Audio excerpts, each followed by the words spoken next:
Skin and Tins outside of her. Well, coming into the home straight, recharges the leader. Snuck a length and a half to Kimbo's Girl and come on board, followed by Bills O'Reilly. He's still trying to get out with Arcadia Queen. He pokes her through a needle eye opening now, and here she comes with Platoon.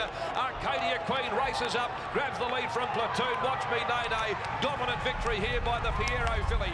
Arcadia Queen beat Platoon and Watch Me Nene. Skin and Tins has run fourth. Kimbo's Girl, Jazz Para, then the tiring Recharger, Bills O'Reilly, and Come On Board dropped out to finish last. Number 7, the winner, Arcadia Queen, an early double for Peters Investments and Pike this afternoon. A brilliant victory, superb victory against the tempo of the race. Stent wanted to just lead and walk them with Recharger over the 1400 metres. Pike was back there, jammed in on horse's heels. He saw probably a half to three quarters of a run. She was classy enough to take the run. She had momentum and she pushed her way through, went with Platoon, the 3-year-olds coming away, but she was simply dominant in the Yarlek handicap. Arcadia Queen, it's 2 for 2. She has made that immediate step as most expected she would, with a wonderful victory by Piero from Arcadia, trained by Grant and Alana Williams, ridden by William Pike. Beating number 10, Platoon, a son of Playing God from Oriel, Neville Parnham and Stephen Parnham. Number 3, Watch Me Nene, weighs in third by Kim Star from Kim Joy, David Harrison and Paul Harvey. And waiting on the outcome of fourth to come to hand. So she ran the $1.80 elect, Platoon 380, 750, and clearly she would have really had a presence in the Belgravia had she had, of course, gained a run there with that big field later on in the day. That was terrific. What great sense to bullock her way through. She just laid her ears back, she flared the nostrils and she barged her way through, and she put the race well beyond any doubt within 100 metres. Outstanding performance. Let's go downstairs. Gareth Hall about to join us down there at the moment, and with him no doubt a pretty delighted and a relieved Bob Peters after the victory. Fourth incidentally goes the way of number 11, Skin and Tins. Now the margins before we head there, 1 length by 3 quarters. The time's 1:23.68, 34.92, and the tempo was pretty much against the back markers, but she was a bit special there, Gareth. Yeah, she's got big wraps on her, and Bob, Arcadia Queen makes it 2 from 2, and she did it pretty easily there. Yes, it was a good run. You know, she's fairly new. She hadn't done enough to get into the main race today, so we had to race her in a lesser race. So where do you go with her now? What's her plan going forward?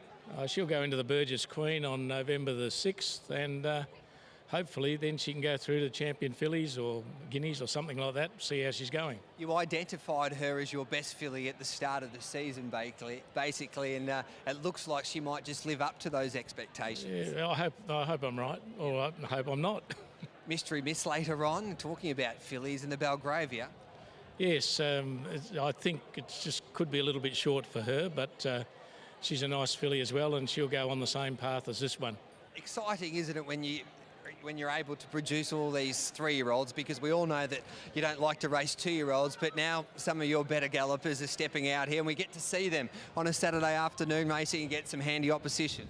Yes, 3-year-olds, you know, is when we start, and over the last few years it's been good to us, so we'll continue the same way. But if we start to get forced out of the races early, like's being done today, we might have to start racing 2-year-olds. That's a very good point, Bob. Well done. Thank you. There we go. There's Bob Peters, Brittany, and geez, he's got some decisions to make. He had to make the decisions last year. Perfect Jewel missed one of the feature fillies races, I think the Champions filly, and went for the Guineas and bolted home from a wide gate. So wonder where Bob goes with a filly like this, Arcadia Queen.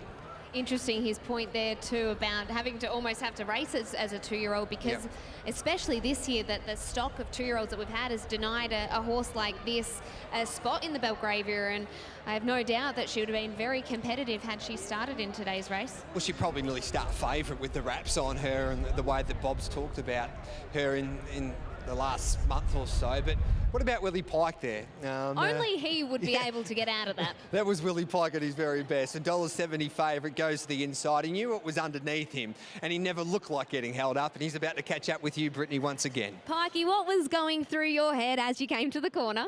Whoops-a-daisy.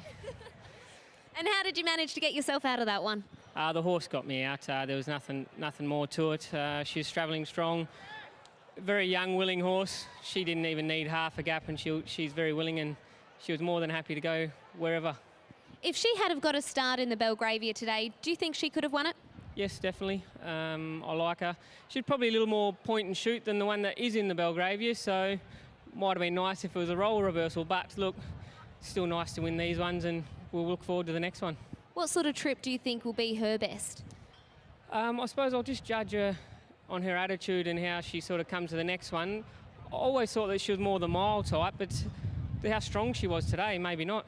Was able to lift off the canvas. Congratulations. Thank you. Yeah, well done to Willie Pike. That's a double for Willie Pike and a double for the Cerise and White. That's race 3 done and dusted here at Ascot. Acadia Queen, far too strong.